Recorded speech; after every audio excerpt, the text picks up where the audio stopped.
जिल्हा परिषद अहिल्यानगर अंतर्गत मिशन आरंभ 2025-26 इयत्ता 8वी साठी ऑनलाईन तासिका हा प्रोग्राम आपल्या जिल्ह्याचे शिक्षणाधिकारी माननीय सीओ साहेब, तसंच सर्व संयोजक टीम, तसंच आमच्या तालुक्याचे गट शिक्षणाधिकारी प्रदीप चव्हाण साहेब, तसंच आदरणीय गायकवाड मॅडम आणि सर्व केंद्र प्रमुख आमचे आणि तंत्रस्नेही सहाय्यक आमचे गणपतराव चव्हाण सर, तसेच गाडेकर सर आणि आमचे मित्र कुलकर्णी सर, तसेच सर्व संयोजक टीम यांना सुरुवातीला सर्वांनाच माझा नमस्कार. आणि आपण आजच्या या तासिकेला सुरुवात करत आहोत.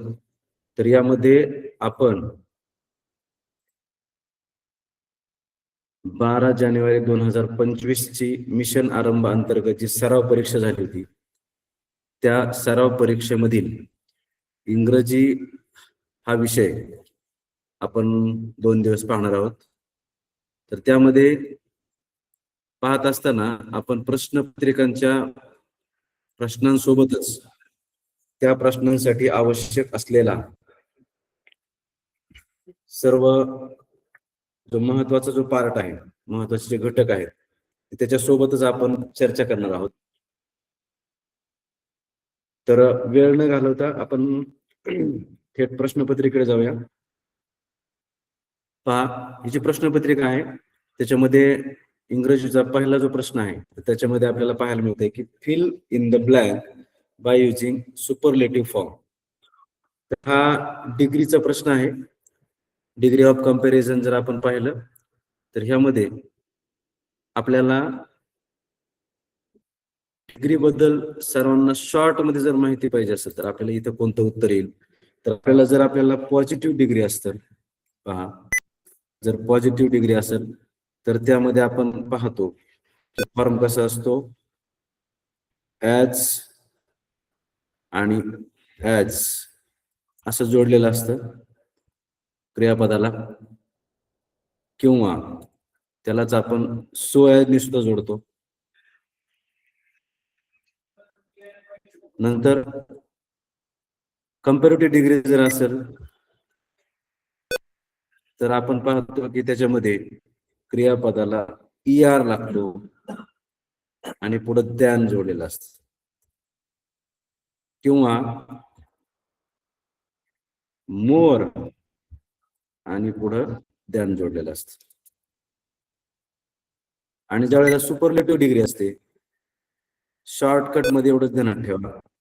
आणि सुरुवातीलाच एक तुम्हाला मी सांगू इच्छितो की जर तुम्हाला त्याच्यामध्ये मी काही महत्वाच्या नोट्स तयार केलेल्या आहेत, त्या नोट्स पण तुम्हाला दिसणार आहेत, तर त्याचे स्क्रीनशॉट तुम्ही काढून ठेवा, नंतर ते महत्वाच्या गोष्टी लिहून ठेवा. कारण ग्रामरच्या बाबतीत खूप महत्वाच्या चांगल्या अशा नोट्स आहेत त्याच्यामध्ये. सुपरलेटिव्ह डिग्री जर असेल तर फॉर्म कसा असतो, द आणि क्रियापदाला EST असा फॉर्म असतो, किंवा द आणि याच्यामध्ये मोस्ट पण वापरलं असतं. पहा, जर थोडक्यात पाहायचं झालं तर पॉझिटिव्ह डिग्रीमध्ये ॲज ने जोडलेला फॉर्म आपल्याला पाहायला मिळतो. कंपॅरेटिव्ह डिग्रीमध्ये आपल्याला ER द्यान आणि सुपरलेटिव्ह डिग्रीमध्ये द आणि EST.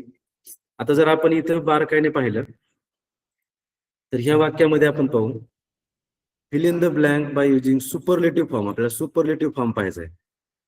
इथं आपल्याला काय करायचंय तर सुपरलेटिव्ह फॉर्म आपण पाहणार आहे. सुपरलेटिव्ह मध्ये कोणता फॉर्म आहे इथं, तर सुपरलेटिव्ह मध्ये द EST असं रूप असतं किंवा द मोस्ट असं रूप असतं, मोस्ट रूप असतं. तर इथं पहा, Mahesh is good boy and he is the, तर इथं द आलेला आहे. Mahesh is good boy and he is the dot dot of all. सर्वांमध्ये, ऑफ ऑल म्हणजे सर्वांमध्ये.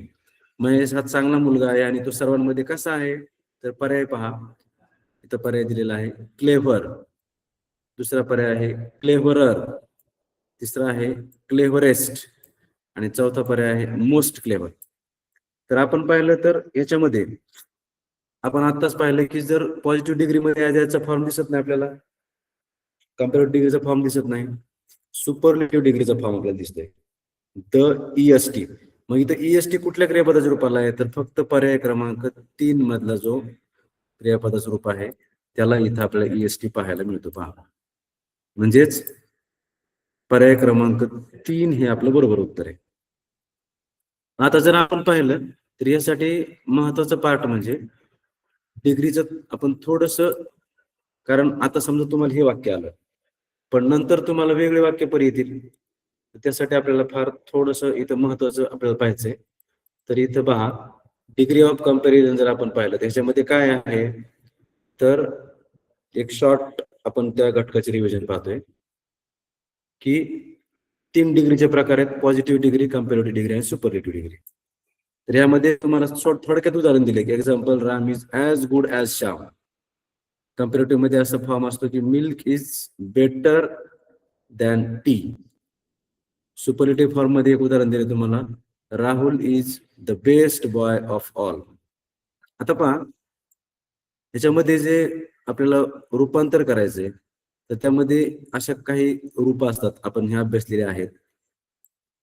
लार्ज, लार्जर, लार्जेस्ट अशा प्रकारचा हा तक्ता आहे.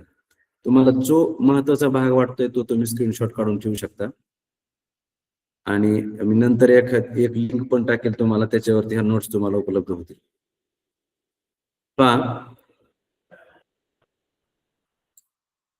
हे क्रियापदाचे 3 फॉर्म आहेत: पॉझिटिव्ह फॉर्म, कम्पॅरेटिव्ह फॉर्म आणि सुपरलेटिव्ह फॉर्म. आता काही क्रियापदांना कम्पॅरेटिव्ह फॉर्म मध्ये ईआर लागतो तर काहींना मोर लागतो. मग तो कोणता आहे, तर ह्यासाठी आपलं वाचन पाहिजे बाळांनो. पहा, वाचन जर महत्वाचं आपल्याला, जास्तीत जास्त क्रियापदाची रूप वाचली पाहिजेत, पाहिली पाहिजेत. आता इथं दिलेलं आहे पहा, पॉझिटिव्ह डिग्री मध्ये ऍक्टिव्ह आहे तर कम्पॅरेटिव्ह मध्ये मोर ऍक्टिव्ह होतं, त्याचं ऍक्टिव्हर होत नाही. आणि सुपरलेटिव्ह मध्ये मोस्ट ऍक्टिव्ह होतं. डिफिकल्ट मोर डिफिकल्ट होतं आणि सुपरलेटिव्ह मध्ये मोस्ट डिफिकल्ट होतं. अशा प्रकारे कोणत्या क्रियापदाला कोणता फॉर्म होतो हे आपण थोडस पाहून घेतलं पाहिजे. नंतर आता ह्याच्यामध्ये पहा, महत्वाचं काय, एल्डर आणि एल्डेस्ट हे शब्द फक्त व्यक्तींकरता वापरतो आपण. एल्डर नंतर दॅन कधी शब्द वापरत नाहीत. असे काही ठराविक जे क्लू आहेत ते पण आपल्याला माहित पाहिजेत, कारण कधी कधी अपवादावरती प्रश्न येतात. थोडक्यात आपण रिव्हिजन पाहू. पॉझिटिव्ह डिग्री मध्ये काय येतं, तर विशेषणाची किंवा क्रियाविशेषणाची सामान्य स्थिती सांगितली जाते आणि तो ॲज किंवा ॲज वापरून त्याची रचना केलेली असते. मग आता यामध्ये 1-2 उदाहरणं तुम्हाला देतील की Ram is not so tall as Shyam. आता लक्षात घ्या, सो ॲज कधी वापरायचं आणि ॲज कधी वापरलेला असतो. शक्यतो जर होकारार्थी वाक्य असेल तर आपण ॲजने वाक्याची रचना जोडतो आणि जर नकारार्थी असेल तर आपण ते सो ॲजने जोडतो. उदाहरणार्थ, Ram is not as tall as असं म्हणणं बरोबर आहे, पण मोर करेक्ट काय असेल, तर Ram is not so tall as Shyam. नंतर, Roshan is as good as Raghav. इथं सो गुड ॲज राघवच्या ऐवजी ॲज गुड ॲज हेच बरोबर येणार आहे, करेक्ट येणार आहे. कम्पॅरेटिव्ह डिग्री जर असेल तर त्यामध्ये पहा, विशेषण किंवा क्रियाविशेषणाचा कमी जास्तपणा दाखवण्यासाठी हे वापरलं जातं. त्याला क्रियापदाला ईआर दॅन वापरतो आपण, जोडतो किंवा मोर दॅन वापरतो. दिले, राहुल इज टॉलर, ईआर जोडला आपण इथं बघा, इथे ईआर जोडला. Rahul is taller than Pranav. म्हणजे 2 नामांमध्ये आपण तुलना केली, क्रियाविशेषणांचा कमी जास्तपणा दाखवला आपण. Rahul is taller than Pranav. Rose is more beautiful. आता ब्युटिफुलचं ब्युटिफुलर असं नाही तर मोर ब्युटिफुल होतं, म्हणून इथं ब्युटिफुल त्याचं मोर ब्युटिफुल हा कम्पॅरेटिव्ह फॉर्म झाला. Rose is more beautiful than marigold. आणि सुपरलेटिव्ह फॉर्म मध्ये पाहू आपण, तर सुपरलेटिव्ह डिग्री मध्ये सर्वश्रेष्ठ. सुपरलेटिव्ह याचा अर्थच आहे सर्वश्रेष्ठ. म्हणजे आपण जे वाक्य पाहिलं, समजा Mahesh is good boy and he is the dot dot of all, सगळ्यांमध्ये श्रेष्ठ, सर्वश्रेष्ठ. तर त्यावेळेला आपण काय करतो, सुपरलेटिव्ह डिग्रीचा वापर करतो. म्हणजेच उदाहरण दिले पहा, Suresh is the tallest boy in the class. म्हणजे क्लासमध्ये सुरेश सगळ्यात मोठा आहे, सर्वश्रेष्ठ आहे, सगळ्यात उंच आहे. सर्वश्रेष्ठ त्याच्याकडे गुण कोणता आहे? उंचीचा. नंतर peach blend was the most precious gift the curious had received. The आणि मोस्ट. आता पहा, प्रिशियसला मोस्ट, जसं आपण कंपॅरेटिव्ह मध्ये मोर लागलं तसं सुपरलेटिव्ह मध्ये मोस्ट लागतं क्रियापदाला. अशा प्रकारे थोडक्यात रिव्हिजन आहे. ह्या इथं तुम्हाला ही मी एक फक्त पीडीएफ पाठवीन, याच्यामध्ये खाली इथे ब्लॉगची लिंक दिली, त्याच्यावरती जर तुम्ही स्मार्ट पीडीएफ जर ह्याच्यावरती क्लिक केलं तर तुम्हाला आपल्याला त्या ब्लॉगच्या लिंकवरती आपण जाऊ शकतो आणि त्याच्यावरती तुम्ही त्या ग्रामरच्या नोट्स तुम्हाला आहेत त्या तुम्ही उपलब्ध तुम्हाला होतील. पहा नंतर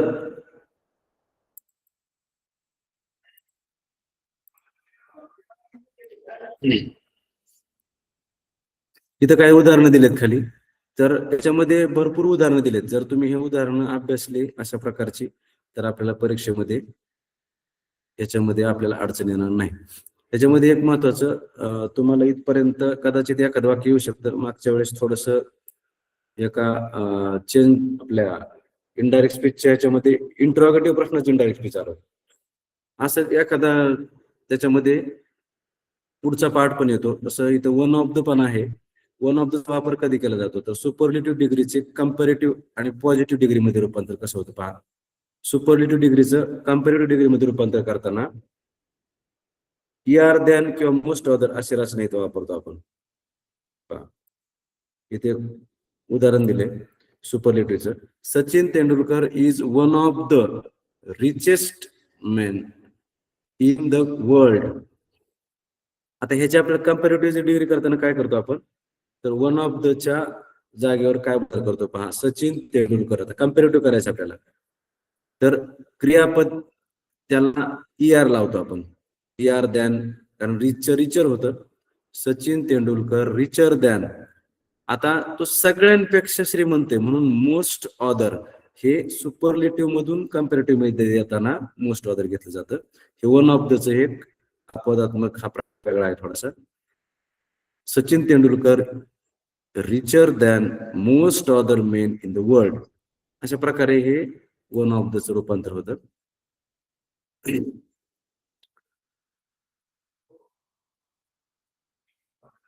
तर पहा, हा जो डिग्रीचा भाग आहे तो इथं आपण पाहिलाय.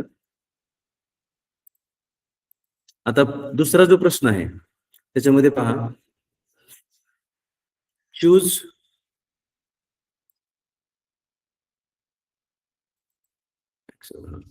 Choose correct modal auxiliaries. Two इथं लक्षात ठेवा, ज्यावेळेस दोन पर्याय निवडायचे आपल्याला ते बारकाईने आपण पाहिलं पाहिजे. कधी कधी काय होतं आपण एकच पर्याय उत्तर गोल करतो तर आपल्याला ते उत्तर काय होतं मग बरोबर येत नाही. Choose two correct modal auxiliaries दोन वापरायचे. शोईंग फ्युचर टेन्स, फक्त प्रश्नातला आपल्याला जर कीवर्ड सापडला तर तुम्ही तुमच्या थोड्याशा अभ्यासावर सुद्धा आणि क्लुप्तीच्या युक्तीच्या आधारावर सुद्धा तुम्ही उत्तर बरोबर काढू शकता. उदाहरणार्थ टू करेक्ट मॉडेल ऑक्झिलरी, दोन आपल्याला करेक्ट मॉडेल ऑक्झिलरी वापरायचे. शोईंग फ्युचर टेन्स म्हणजे आपल्याला भविष्यकाळ दाखवायचं आहे. भविष्यकाळ दाखवण्यासाठी आपल्याला दोन मॉडेल ऑक्झिलरी वापरायचे. इन द फॉलोइंग सेंटेन्स दिलेल्या वाक्यामध्ये I dot dot built a nice bungalow. आता पहा, आपल्याला फ्युचर टेन्स करायचं आहे हे पहिलं लक्षात घ्या. फ्युचर टेन्स म्हणजे भविष्य काळ करायचं आहे. मग I dot dot built a nice bungalow म्हणजे चांगला बंगला मी काय करणार आहे बांधणार आहे असं भविष्यात दाखवायचंय. मग भविष्यकाळी फक्त कॉमन सेन्स वापरायचा आपल्याला, साधा फक्त वापरायचा आहे की विल आणि शाल ही दोन भविष्यकाळी क्रियापद आहेत, भविष्यकाळी सहाय्यकारी क्रियापद आहेत. आता यासाठी आपल्याला हे जे वाक्य आहे ते सिंपल प्रेझेंट टेन्सचं वाक्य आहे, सिंपल फ्युचर टेन्सचं वाक्य आहे. तर फ्युचर टेन्स मध्ये आपल्याला शाल आणि विल आपण वापरत असतो. इथं यूज टू, आता तिसरा जो आहे हा का नाही हे पण आपण पाहिलं पाहिजे. यूज टू कधी वापरतो आपण? एखादी नेहमीची आपली जी सवय आहे ती दाखवताना आपण यूज टू वापरतो. I use to take milk in the morning, म्हणजे मी रोज सकाळी दूध पितो. असं आपल्याला एखादी काहीतरी कॉमन आपली नित्याची सवय दाखवायची, त्यावेळेस आपण यूज टू वापरतो. नंतर कुड जो आहे तो कॅनचा भूतकाळ कुड आहे हे आपल्या लक्षात येते. मग भूतकाळ जर कुड आहे तो फ्युचर टेन्स मध्ये येणारच नाही. म्हणजे थोडस जरी आपण विचार केला तरी उत्तर आपल्याला बरोबर सापडतं. मग आता फ्युचर टेन्स मध्ये रचना कशी असते तर पहा, म्हणजे आपल्याला क्रियापदाच्या सहाय्यकारी क्रियापदाची जी रूप आहेत त्याच्यावरून सुद्धा आपल्याला हे लक्षात घ्यावं लागेल. पहा याच्यामध्ये टेन्स आपल्याला ज्या नोट्स आपण आहेत त्याच्यामध्ये पाहू. पहा फ्युचर टेन्सची रचना कशी असते. पहा सिंपल फ्युचर टेन्स, साधा भविष्यकाळ, त्याच्यामध्ये सब्जेक्ट म्हणजे कर्ता आहे, शाल किंवा विल आपण वापरतो आणि त्याच्या पुढं क्रियापदाचं मूळ रूप आणि कर्म वापरतो. आता इथं सिंपल फ्युचरची रचना आहे ही. पण फ्युचर टेन्स मध्ये आपल्या इथं फक्त महत्वाचं ह्याच्यामध्ये पाहायचंय काय की ह्याच्यामध्ये जे आपण क्रियापद वापरलेले आहेत, सहाय्यकारी क्रियापद वापरले आहेत, तर तो मुद्दा आपल्याला पाहायचा आहे ह्यातला. तर सहाय्यकारी क्रियापदे हेल्पिंग व्हर्ब्स. मग आपण इथं पाहतो की वर्तमान काळी एक वचनी एम इज ही दोन सहाय्यकारी क्रियापद टू चे आपण वापरतो आणि अनेक वचनी आर हे क्रियापद वापरतो. भूतकाळामध्ये एक वचनात वॉज वापरतो आपण आणि अनेक वचनामध्ये वेअर वापरतो. आणि भविष्य काळामध्ये बघा शाल किंवा विल एक वचनामध्ये सुद्धा आणि अनेक वचनामध्ये विल वापरतो आपण. मग आता इथं इथं एक वचन आहे, मग इथं आपण शाल किंवा विल वापरू शकतो. तर दोन इथं क्रियापद आपल्याला प्रश्नामध्ये दिसतात. तर ते म्हणजे आपल्या प्रश्नामध्ये पहा दोन क्रियापद आपल्याला विल आणि शाल हे मॉडेल ऑक्झिलरी दोन दिसतात, सहाय्यकारी क्रियापद. मग आता ह्याच्यामध्ये आणखी समजा तुम्हाला फ्युचर टेन्स आलं म्हणून आपण शाल विल वापरलं. जर तुम्हाला वर्तमान काळ आला असतं, प्रेझेंट टेन्स आला असतं, तर एम इज आर ही आपल्याला वापरावं लागेल. भूतकाळ आला तर वॉज वेअर वापरावं लागेल. तसंच आणखी याच्यामध्ये टू हॅव ची सहाय्यकारी क्रियापद आहेत आपल्याकडे, तर ती आपण वर्तमान काळात पहा एक वचनामध्ये हॅव किंवा हॅज वापरतो आणि अनेक वचनामध्ये हॅव वापरतो. याचा संदर्भ पुढे प्रश्नामध्ये आपल्याला येणारच आहे पुढं, म्हणून आपण आता पाहूया थोडस. भूतकाळामध्ये आपण एक वचनात हॅड वापरतो, अनेक वचनात हॅड वापरतो आणि भविष्य काळामध्ये शाल हॅव किंवा विल हॅव वापरतो आपण. नंतर डू ची काही क्रियापद आहेत, तर वर्तमान काळामध्ये आपण डू किंवा डज वापरतो, भूतकाळात डिड वापरतो, भविष्य काळात शाल डू किंवा विल डू वापरतो. चला आपण प्रश्नाकडे येऊ. म्हणजे दुसऱ्या प्रश्नाचं उत्तर जे आहे आपलं ते पर्याय क्रमांक 1 आणि पर्याय क्रमांक 2. म्हणजेच I will build a nice bungalow किंवा आय शाल बिल्ड अ नाईस बंगलो. आणि एक महत्वाचं की जे थोडस वरच्या लेवलचं आहे, परंतु लक्षात ठेवा ज्या वेळेला आयच्या पुढे शाल येतं परंतु आयच्या पुढे विल कधी आपण वापरतो, तर त्यासाठी एक महत्वाचं कारण असतं की ज्या वेळेला सर्टन्टी आणि शुअरिटी हे दोन कारण, म्हणजे जिथं खात्री असते, निश्चितपणा असतो, त्यावेळेस आपण आय विल असं वापरतो. आय शॅल डू मी ते करू शकतो, मी ते करीन, पण आय विल डू मी ते करणारच असं ज्यावेळेस आपण म्हणतो त्यावेळेला विलचा वापर होतो. म्हणजे शाल आणि विल मध्ये हा एकदम स्मॉल किंचित असा फरक आहे आयच्या पुढे वापरण्यासाठी, तोही लक्षात असू द्या, पुढे तुम्हाला प्रश्नामध्ये उपयोग होऊ शकतो. पुढं तिसरा प्रश्न पाहूया आपण. Choose the correct option to complete the following slogan. हे जे स्लोगन आहे ते कम्प्लीट करण्यासाठी आपल्याला योग्य पर्याय निवडायचा आहे. पहा शक्यतो पर्यावरण, पृथ्वी, पाणी, नैसर्गिक संपत्ती ह्याच्याविषयी आपल्याला स्लोगन येतात. परीक्षेमध्ये सुद्धा अशाच प्रकारचे स्लोगन असतात किंवा सध्याची करंट जी परिस्थिती असेल बाहेर समाजामध्ये त्याच्या संदर्भाने पण काही स्लोगन आलेले असतात. म्हणजे पाठीमागे कोरोनाची परिस्थिती होती त्याच्या संदर्भाने, समजा असं बाहेर जी समाजामध्ये चाललेली करंट सध्याची परिस्थिती असते त्याच्यावरती काही स्लोगन असतात. परंतु शक्यतो बऱ्याच वेळा पर्यावरण, पृथ्वी, पाणी, नैसर्गिक साधन संपत्ती ह्याच्यावरती स्लोगन येतात. तसं इथं आलेलं आहे, save trees, save dot dot. म्हणजेच झाडे वाचवा आणि काय वाचवायला सांगितलं आपल्याला पहा. तर इथं बघा, इथं लाईफचा अर्थ काय? जीवन. Save trees, save life. पुढं काय दिलंय? Animals. Save trees, save animals. आता जर आपण पाहिलं तर झाडे वाचवा आणि प्राणी वाचवा असं आपल्याला ते स्लोगन होणार नाही साहित्यिक. झाडे वाचवा, ह्युमन बिंग म्हणजे मनुष्य प्राण्यांची किंवा मनुष्य जात वाचवा. झाडे वाचवा, इतिहास वाचवा. अशा प्रकारे आपल्याला हे 2, 3 आणि 4 हे तीनही पर्याय येणार नाहीत.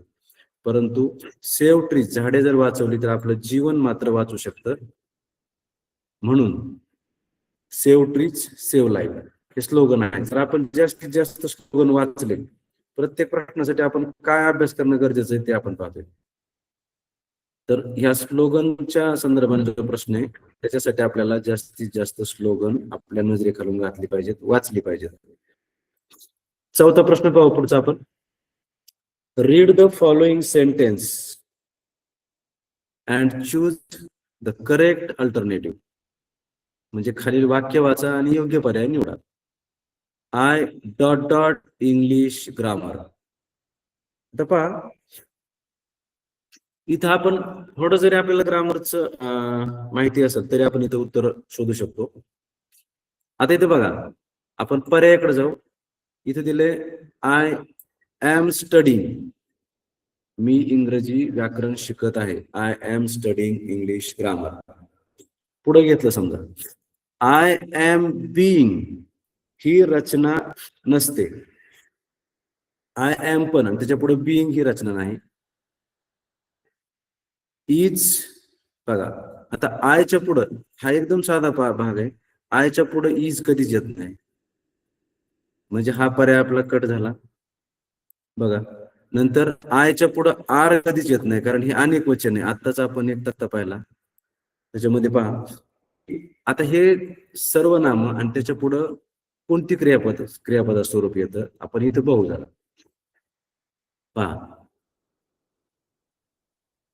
थोडक्यात आपण इथं पाहू.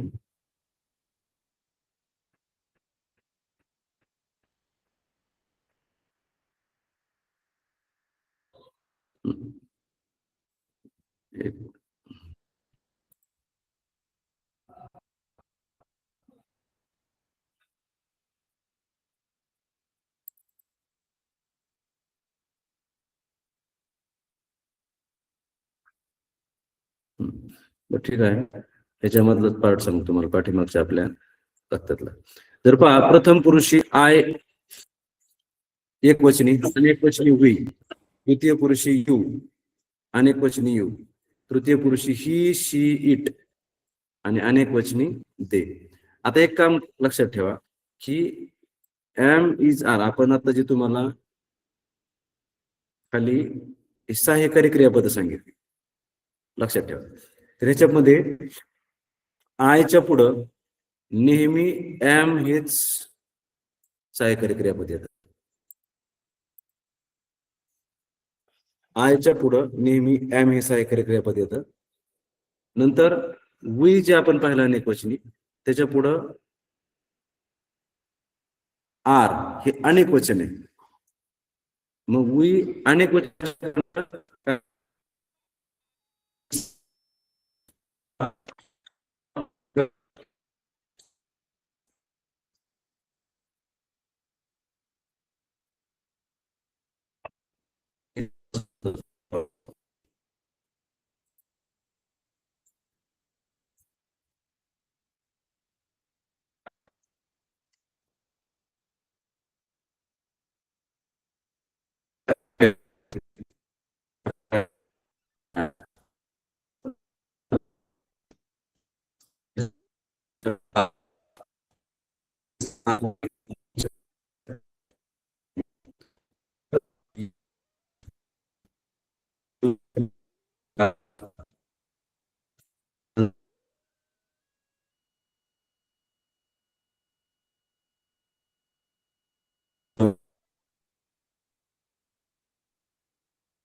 दिसते का माझ्या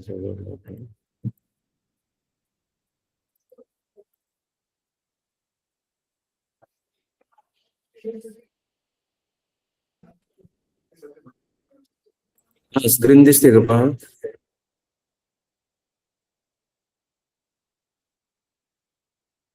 थोडस नेटवर्कचा इश्यू असल्यामुळे स्क्रीन आपल्याला थोड्या वेळ दिसू शकली नाही. पहा, तर आपण पाहत होतो की इथं आपण पाहिलं आयच्या पुढे नेहमी एम इज आर याच्यापैकी एमच येतं, वीच्या पुढं आर येतं, यूच्या पुढं आर येतं आणि ही शी इट हे तृतीय पुरुषी एकवचनी सर्वनाम आहेत त्याच्या पुढं इज येतं आणि देच्या पुढं आर येतं. आता याचाच वापर करून आपल्या इथं उत्तर सापडतंय.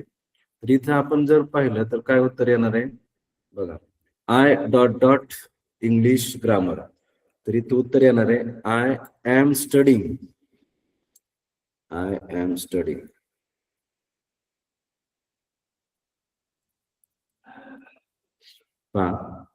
I am studying English grammar.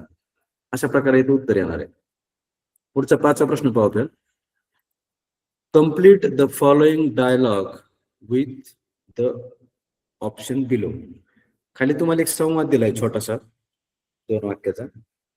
तो आपल्याला काय करायचा आहे, पूर्ण करायचा आहे. मोहन काय म्हणतोय, have you seen yesterday's match? कालची मॅच पाहिली का? आता कालची येस्टरडेज याचा विचारायचा, याचा अर्थ तो भूतकाळामध्ये घडलेली घटना आहे, म्हणजेच भूतकाळातला त्याला क्रियापद लागणार आहे हे नक्की. Have you seen yesterday's match? Ramesh, yes. आता इथं हॅव, इथं पहा, इथं त्याने हॅवचा वापर केलाय. जर आपण पहा, छोटे छोटे प्रश्न ज्यावेळेस बनवत असतो, डू यू लाईक दिस किंवा do you like an apple, तर आपण म्हणतो येस आय डू. म्हणजे जर डू यू लाईक ने वापर केला आपण, तर त्याला आपण डू ने जोडून घेतो. ज्यावेळेस आपण किंवा कॅन यू ड्रॉ दिस, आपण काय म्हणतो, येस आय कॅन. म्हणजे जिथं आपण ज्या क्रियापदाने आपण सुरुवात करतो प्रश्नाला, तेच क्रियापद आपण उत्तरामध्ये आपण काय करत असतो, ते वापरत असतो. इथं साधं टेक्निक आहे की have you seen yesterday's match, इथं हॅव ने आपण सुरुवात केलेली आहे, तर तिथं यस आय हॅव असंच उत्तर येणार आहे. म्हणजे हा एकदम सोपा प्रश्न आपल्याला विचारलाय. आता इथं पहा, हॅज काय येणार नाही, तर जसं आपण इथं पाहिलं होतं की इथं आयच्या पुढं इथं एम इज आर पैकी ऍज आलंय, तसं आयच्या पुढं हे पहा, वर्तमान काळामध्ये एक वचनी हॅव आणि हॅज आहे, तर आयच्या पुढं नेहमी हॅव येतं आणि ही शीटच्या पुढं हॅज येतं. म्हणून पहा, आयच्या पुढे नेहमी हॅव येतं आणि हे जे हॅज आहे ते ही has, she has, it has आणि देच्या पुढे पुन्हा हॅव येतं. म्हणजेच इथं पहा, इथं जर आपण वरच्या प्रश्नाचा आधार घेतला थोडासा, इथं I have, we have, you have, he has, she has, it has आणि दे हॅव अशी रचना असते. म्हणून हे हॅज जे आहे ते आयच्या पुढे येणार नाही. नंतर आता पहा, have you seen yesterday's match, तर इथं येस आय वॉज. आता वॉज हे क्रियापद इथं येणार नाही, कारण समजा इथं प्रश्न वेगळा असता की तिथं तू होतास का, तर तो त्याने म्हटलं असतं की येस आय वॉज देअर, मी तिथं होतो, त्यावेळेस तिथं वॉज आलं असतं. इथं बी जे आहे हे आयच्या पुढे बी येत नाही, तर टू बी ची सहाय्यकारी क्रियापद येत असतात. तर म्हणून पर्याय पहा, चौथा जो आहे तो हॅव दिलाय, म्हणजेच आयच्या पुढे काय येतं, हॅव येतं. आयच्या पुढं हॅव येतं, ही शीटच्या पुढे हॅज आणि देच्या पुढं हॅव येतं. तसं इथं पहा, मोहन काय म्हणतो, have you seen yesterday's match, तर रमेश म्हणे यस आय हॅव. जसं do you like milk, yes I do. अशा प्रकारे इथं छोटासा संवाद दिलेला आहे. मग तुम्हाला हे कॉन्व्हर्सेशन असे छोटे छोटे येतात परीक्षेमध्ये, 2 किंवा 4 वाक्याचे, आणि त्याच्यामध्ये आपल्याला रिकाम्या जागा दिलेल्या असतात, ते भरायला आपल्याला सांगितलेलं असतं.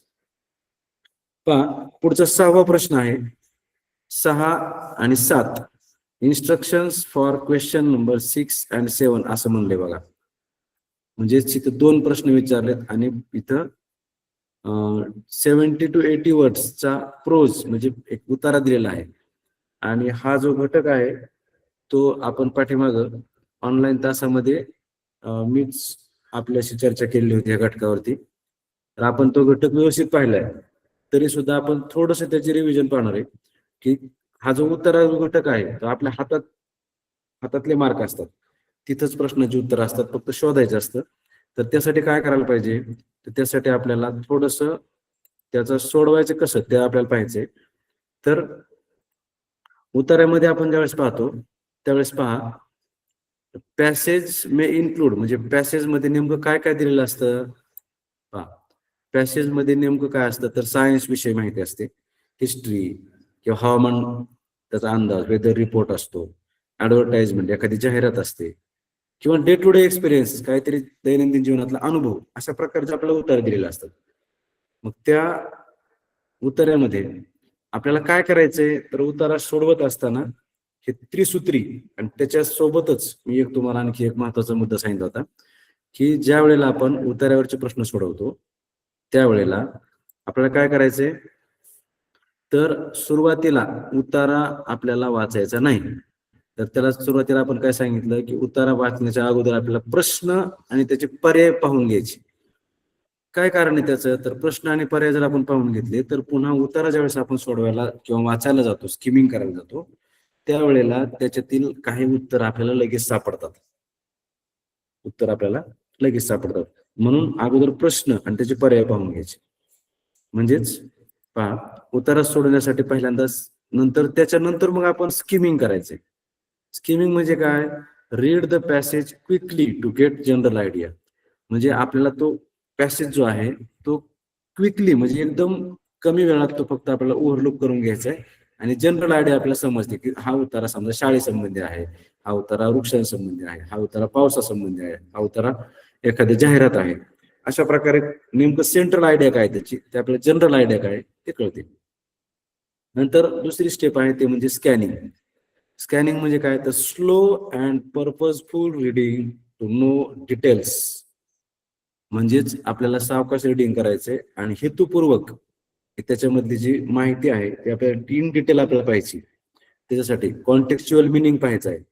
तर कॉन्टेक्स्च्युअल मिनिंग आपल्याला आता उत्तरात आहेच लक्षात येईल की जो एखादा शब्द असतो त्याचा अर्थ आपण जनरली वेगळा म्हणतो, परंतु त्या उतार्यामध्ये काय अर्थ आलाय त्याचा ते आपल्याला महत्वाचं आहे. त्याला कॉन्टेक्स्च्युअल मिनिंग म्हणतात. आणि तिसरं जे सूत्र आहे ते म्हणजे finding answers. Read questions and find correct answer. आणि मग पुन्हा आपण शेवटी काय करणार आहे? प्रश्नाकडे जाणार आहे आणि पुन्हा त्यामध्ये करेक्ट आन्सर शोधणार आहे. ही त्रिसूत्री प्लस तुम्हाला आपण सांगितलं होतं की त्याच्यामध्ये आपल्याला काय करायचंय? अगोदर प्रश्न पाहिजेत.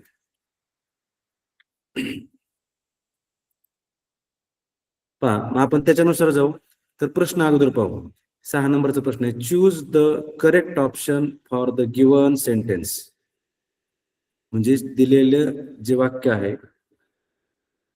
त्याच्यासाठी आपल्याला योग्य पर्याय निवडायचा आहे. The programme was arranged at office, school, bank, post office. हा प्रोग्राम कुठे अरेंज केलाय त्या संदर्भात प्रश्न आहे. दुसरा प्रश्न पहा 7वा. Choose 2 correct options for the following sentence. इथं 2 पर्याय निवडायचे. Competitions organised by the school are dot dot and dot dot. दुसरा प्रश्न वाचताना पहिल्या प्रश्नाचं उत्तर आपल्याला सापडलंय. म्हणजे प्रश्न वाचता वाचता उत्तर सापडते. अजून पॅसेजकडे जायचं आपल्याला. Competitions organised by the school म्हणजे कॉम्पिटिशन कोणी ऑर्गनाइज केलं? स्कूल, शाळेमध्ये. म्हणजे हा प्रोग्राम शाळेमध्ये चालू आहे. पहिल्या प्रश्नाचं उत्तर तुम्हाला इथेच मिळून गेलं. Are dot dot and dot dot. मग कोणत्या कॉम्पिटिशन्स आहेत? Elocution, handwriting, painting, sculpture. आता आपण हे उत्तरात थोडस आता स्किमिंग करून घेऊया. पहा, read the passage and choose correct options. On the occasion of Chhatrapati Shivaji Maharaj birth anniversary. Chhatrapati Shivaji Maharaj birth anniversary. Skimming करत असताना फक्त महत्वाच्या काही मुद्द्यांना अंडरलाईन करत चालायचं. New English school. पहा, कुठं चालली ही घटना, कुठं घडली घटना? तर स्कूलमध्ये. New English School Wari. Organised various programmes on 19th of February. Various competitions such as कोणकोणत्या? इलोक्युशन म्हणजे वक्तृत्व स्पर्धा, हँडरायटिंग हस्ताक्षर स्पर्धा, ड्रॉइंग म्हणजे चित्रकला स्पर्धा, रेखांकन स्पर्धा, अँड स्किट्स छोटे छोटे नाटक किंवा छोटे छोटे संभाषण असतील किंवा स्किट्स आपण म्हणतो त्याला, were conducted on this day, या दिवशी. 4 स्टुडंट्स फ्रॉम ईच क्लास, प्रत्येक वर्गातले किती? 4 विद्यार्थी. वेअर पार्टिसिपेटेड, तेवढे सहभागी झाले होते. दस, अशा प्रकारे the day was celebrated with great enthusiasm, फार उत्साहामध्ये हा दिवस साजरा करण्यात आला. आता आपल्याला सहज उत्तर सापडते बघा. पहिला प्रश्न बघू परत आपण एकदा. Choose the correct option for given sentence. आता बघा, आपण उतारा वाचल्यानंतर आपल्या लक्षात आलंय की हा उतारा कशा संदर्भात आहे? छत्रपती शिवाजी महाराजांची जयंती आहे, उत्सव. त्या उत्सवानिमित्त एका शाळेमध्ये वारी, हे गाव आहे न्यू इंग्लिश स्कूल, शाळेचं नाव आहे न्यू इंग्लिश स्कूल वारी. तर इथं ह्या वेगवेगळ्या छोट्या छोट्या प्रोग्रामांचं स्पर्धेचं आयोजन केलेलं आहे. त्यामध्ये काय काय आहे तर त्यामध्ये इथं आपल्याला दिसते पहा, various competition such as elocution, handwriting, drawing and skits या स्पर्धा आहेत आणि प्रत्येक वर्गातले 4 विद्यार्थी हे सहभागी होणार आहे आणि अशा प्रकारे हा कार्यक्रम उत्साहामध्ये पार पडला, साजरा झाला. अशा प्रकारचा आशय आहे त्याचा. पहा मग 6 नंबरचा प्रश्न काय दिलाय, सोपा आहे एकदम. Choose the correct option for given sentence. The programme was arrange at, बघा बरं, ऑफिसमध्ये केलाय का आता हा? सहज आपल्या लक्षात येते तर नाही. म्हणजे स्कूल दुसरा पर्याय आहे, तर हा स्कूलमध्ये प्रोग्राम अरेंज केलाय, तरी पुढचे पर्याय पहा. बँकमध्ये केलाय का, पोस्ट ऑफिसमध्ये केलाय का, तर पहा आपण इथं उत्तर पहिल्याच लाईनला आपल्याला दिसते की पहा, the occasion of Chhatrapati Shivaji Maharaj birth anniversary कुठं, न्यू इंग्लिश स्कूल वारी, म्हणजे शाळेमध्ये साजरा केलाय. म्हणजे पर्याय क्रमांक 2 ही याचं करेक्ट आन्सर आहे. पहा नंतर 7वा प्रश्न त्याच्यावर पहा, choose 2 correct options for the following sentence. खाली जे वाक्य दिलंय त्यासाठी 2 करेक्ट ऑप्शन शोधायचे. कॉम्पिटिशन्स, कोणत्या स्पर्धा, competitions organised by school are, कोणकोणत्या स्पर्धा आहेत. आता मग कोणकोणत्या आहेत उत्तरात आपण पाहू. आपण उत्तरामध्ये स्पर्धांचं आपण त्याला अंडरलाईन केलेले आहे. कोणकोणत्या आहेत बघा. इलोक्युशन म्हणजेच वक्तृत्व स्पर्धा आहे, बघा ते दिलंय, ही वक्तृत्व स्पर्धा आहे पहिली. नंतर हँडरायटिंग म्हणजे हस्ताक्षर स्पर्धा आहे. नंतर ड्रॉइंग आहे.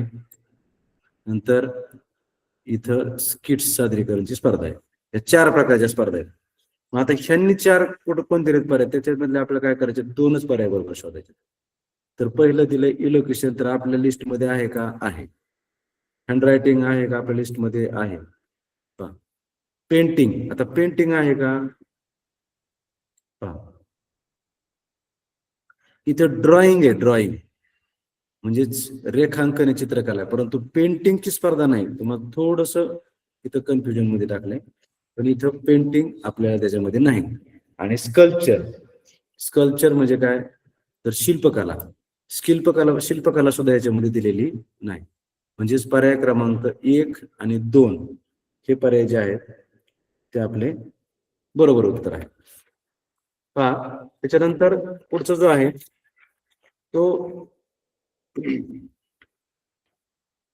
महत्वाचा घटक आहे, तो म्हणजे ईमेल. आता ईमेल संदर्भात थोडीशी माहिती आपण पाहू. पहा ईमेल, तर ईमेल जो असतो आपला ईमेल आयडी, तर ईमेल म्हणजे काय आपण त्याला म्हणतो, तर इलेक्ट्रॉनिक मेल आपण म्हणतो, म्हणजेच पत्रव्यवहार असतो तो एक प्रकारचा. तर त्याच्यासाठी आपल्याला एक असं, जसं आपण पत्राला पत्ता लिहितो तसं ईमेल, इलेक्ट्रॉनिक मेलसाठी मेल आयडी आपण काढत असतो, तयार करत असतो. आता तुम्ही जॉईन झालात ऑनलाईन, त्याच्यासाठी सुद्धा तुम्हाला मेलची आवश्यकता आहे. तुमचं जर मेल नसेल तर तुम्ही गुगल मीट वरती जॉईन होऊ शकत नाही. म्हणजे आपल्याला मेल आयडी वरती ह्या सगळ्या सुविधा मिळतात. म्हणजे तुमचं गुगल मीट असेल किंवा मेल असेल किंवा वेगवेगळ्या आणखी त्याच्यामध्ये फार म्हणजे वेगवेगळ्या सुविधा आहेत. जर आपण पाहिलं, पहा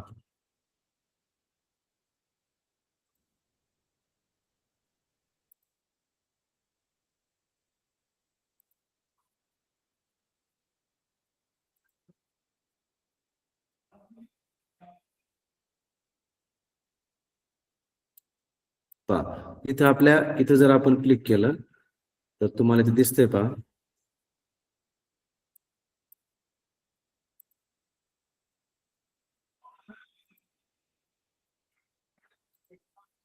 त्याच्यामध्ये इथं युट्यूब आहे, प्ले स्टोर आहे, न्यूज आहे, जीमेल आहे, मीट आहे, चॅट आहे. हे ईमेल आयडीज असल्यानंतर आपल्याला प्रत्येकाचा जो असतो तो ईमेल आयडी असतो. आता समजा इथं माझा ईमेल आयडी स्मॉल व्ही 9552 727 827 हा जो ईमेल आहे. आता ह्याच्यावरती प्रश्न आपल्याला कसा आलाय पहा.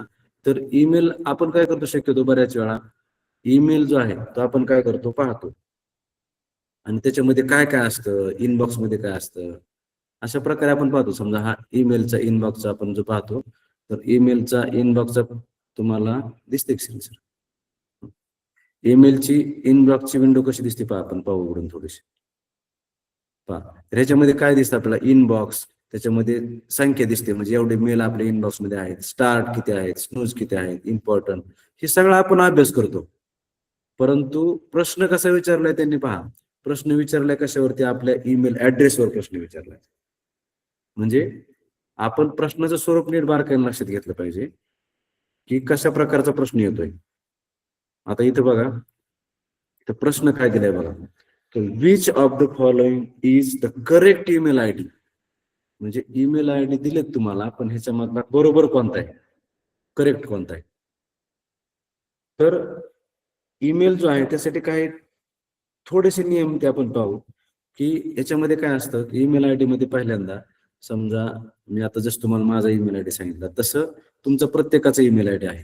त्याच्यामध्ये काय असतं, तर त्याच्यामध्ये वापरकर्ता आणि डोमेन हे दोन प्रकारचे जे मुद्दे आहेत ते एकत्रित केलेले असतात, आणि त्याला जोडण्यासाठी आपण तिथं वेगळे करण्यासाठी @ हे चिन्ह वापरतो. चं चिन्ह वापरतो. चं चिन्ह कोणतं आहे, हे हे जे आहे हे चं चिन्ह आहे. हे पहा, हे आपण म्हणतो याला, ए काढून गोल करतो त्याला म्हणतो. हे चिन्ह जे आहे ते आपलं युजर जे नेम आहे आणि डोमेन नेम आहे हे वेगळं करण्यासाठी आपल्याला वापरलं जातं. मग त्याच्यामध्ये शेवटी डॉट नंतर कमीत कमी 2 अक्षर म्हणजेच .com, .in, .gov, .org हे अशा प्रकारच्या ह्याचा अर्थ काय असतो बरं, तर .org म्हणजे .org ते ऑर्गनायझेशन असते, संस्था असते. .in म्हणजे आपल्या किंवा .gov.in असतं, म्हणजे गव्हर्नमेंटची वेबसाईट असते, त्याला gov आणि .in असतं. अशा प्रकारे त्याचे वेगवेगळे अर्थ आहेत.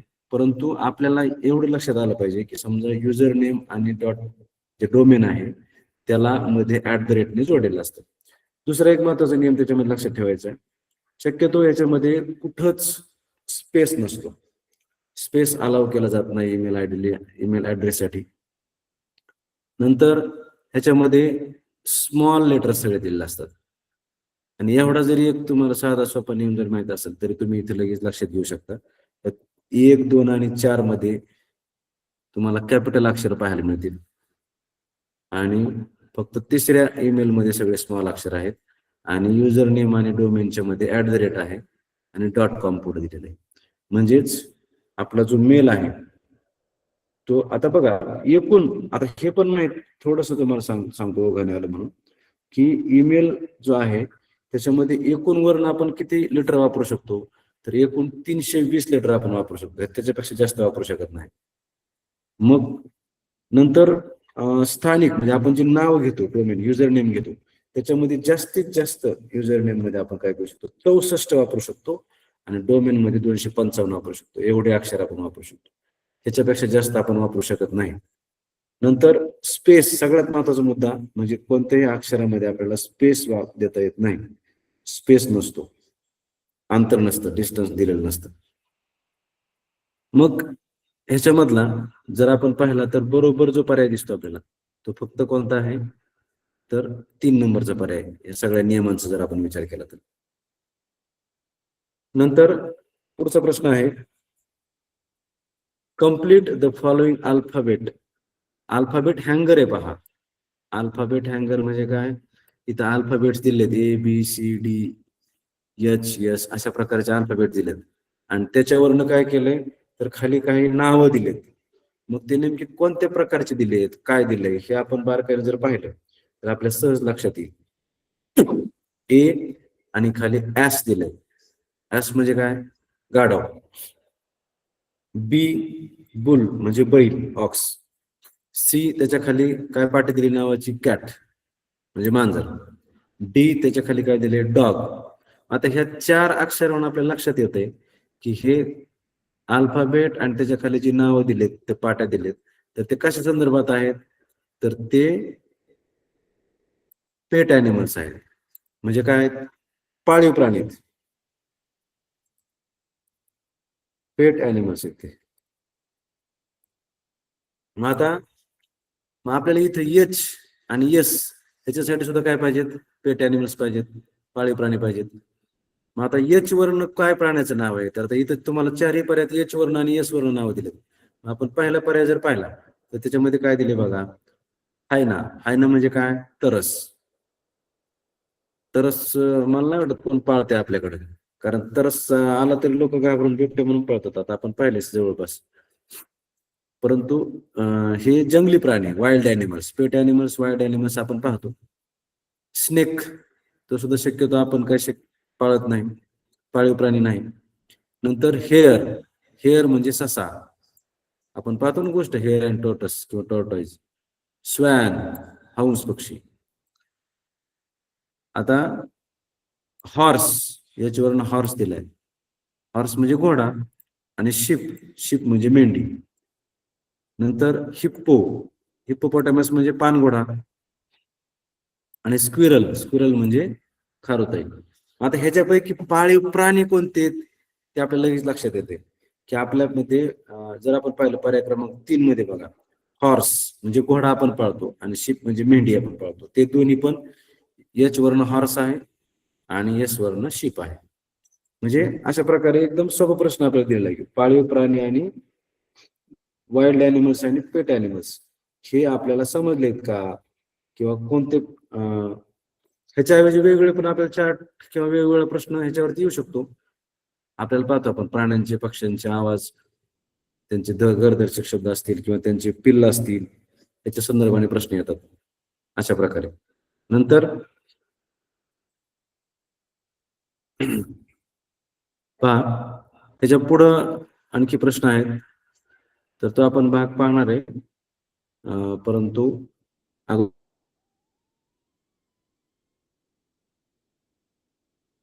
तर आपण जे जे पाहिलंय ते थोडक्यात आपण पाहूया एकदा. 9 प्रश्नापर्यंत आपण आलेलो आहोत. उद्या आपण 25 प्रश्नापर्यंत जाणार आहेत. पहा, तर त्यामध्ये आपण काय काय पाहिलं. सुरुवातीला आपण डिग्री पाहिलं. तर डिग्री मध्ये पहा, डिग्री आपण पाहिलं, तुम्हाला मी सांगितलं येतात, तुम्हाला हे नोट्स पण सांगितलं की याच्यामध्ये positive degree, comparative degree, superlative degree हे प्रकार पाहिले आपण. मग ह्याच्यानुसार Mahesh is a good boy and he is the cleverest. The आलं की EST येतं, ते आपण पाहिलं. नंतर दुसरा प्रश्न पहा, त्याच्यामध्ये आपण काय पाहिलं की choose two correct modal auxiliaries. Modal auxiliaries वापरायचे आपल्याला 2. आणि फ्युचर टेन्स आपण हा कीवर्ड शोधला. कीवर्ड शोधायचा, लक्षात ठेवा. प्रश्नातला जर तुम्हाला कीवर्ड सापडला तर उत्तर लगेच सापडतं. म्हणजे फ्युचर टेन्स आपल्याला पाहायचं आहे फक्त. मग फ्युचर टेन्स बाकी काहीच तुम्ही विचार नाही केला तरी फ्युचर टेन्स मध्ये काय येणार आहे?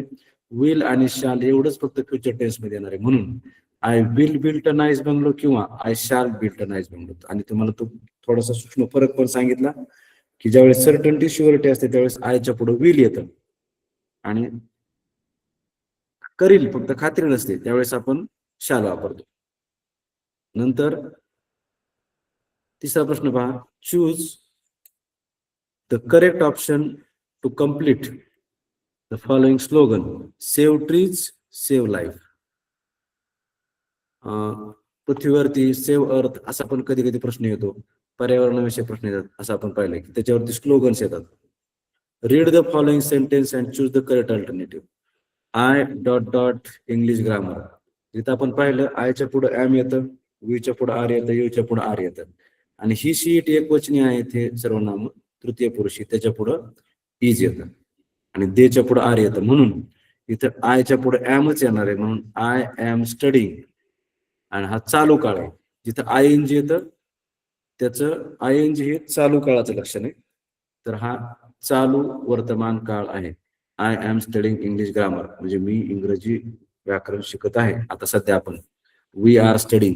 इथं जर वी असतं तर काय आलं असतं बघा, वी च्या पुढे आर आलं असतं, म्हणजे आपण सगळे सध्या इंग्लिश ग्रामर शिकतोय. तर काय म्हणणार आपण, we are studying English grammar, म्हणजे आपण इंग्रजी ग्रामर शिकत आहोत, असं वाक्य येऊ शकतं. नंतर पहा, 5वा प्रश्न, complete the following dialogue with the option below. आपण इथं पाहिलं, have you seen yesterday's match. Ramesh म्हणतो यस, आय हॅवच येणार आहे. इतका सोपा प्रश्न आहे.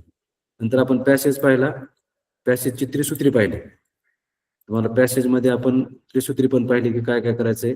स्किमिंग म्हणजे सुरुवातीला आपण त्याच्या अगोदर प्रश्न पाहायचे, स्किमिंग करायचंय म्हणजे थोडक्यात जनरल आयडिया घेण्यासाठी पॅसेज पाहायचा आहे, स्लो रिडिंग करायचंय, कॉन्टेक्चुअल मिनिंग समजून घ्यायचंय आणि finding answers and read question and find answer शेवटी.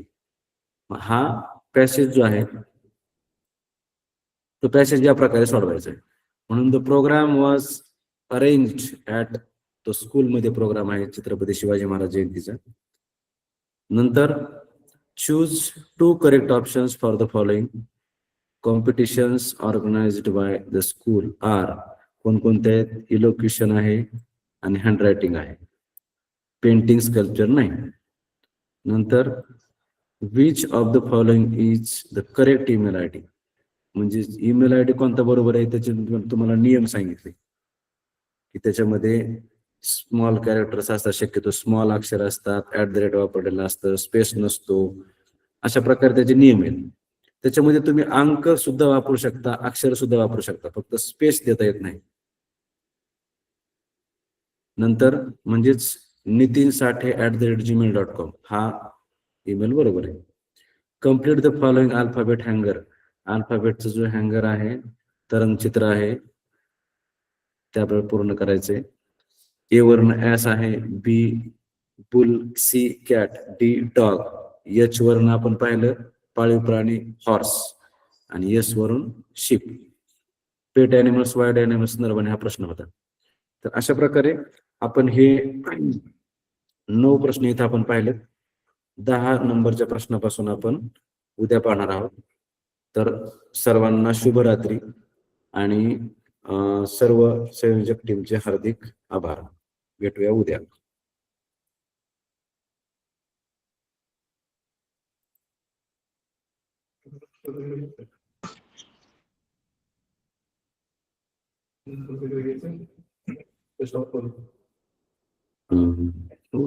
खूप छान शिकवलं सर, थँक्यू. सगळं समजलं. अरे वा, थँक्यू. तुम्हाला त्याच्या नोट्स तयार केल्यात आपण, त्याची लिंक मी टाकतो. आमच्या आदरणीय गणपत चव्हाण सर तुमच्या जिल्ह्याच्या ग्रुपवरती टाकून देतील, तर त्याच्यावरून तुम्ही त्या नोट्स डाउनलोड करून वापरू शकता. त्याच्यामध्ये संपूर्ण ग्रामरच्या नोट्स आहेत. तर तुम्ही एवढंच नाही, प्रश्नपत्रिकेत जेवढं आहे त्याच्यापेक्षाही पहा.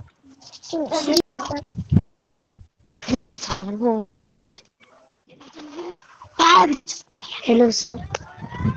Hello sir.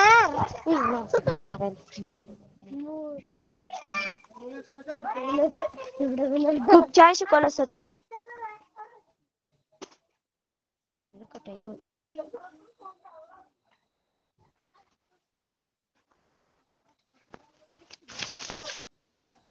ए माझं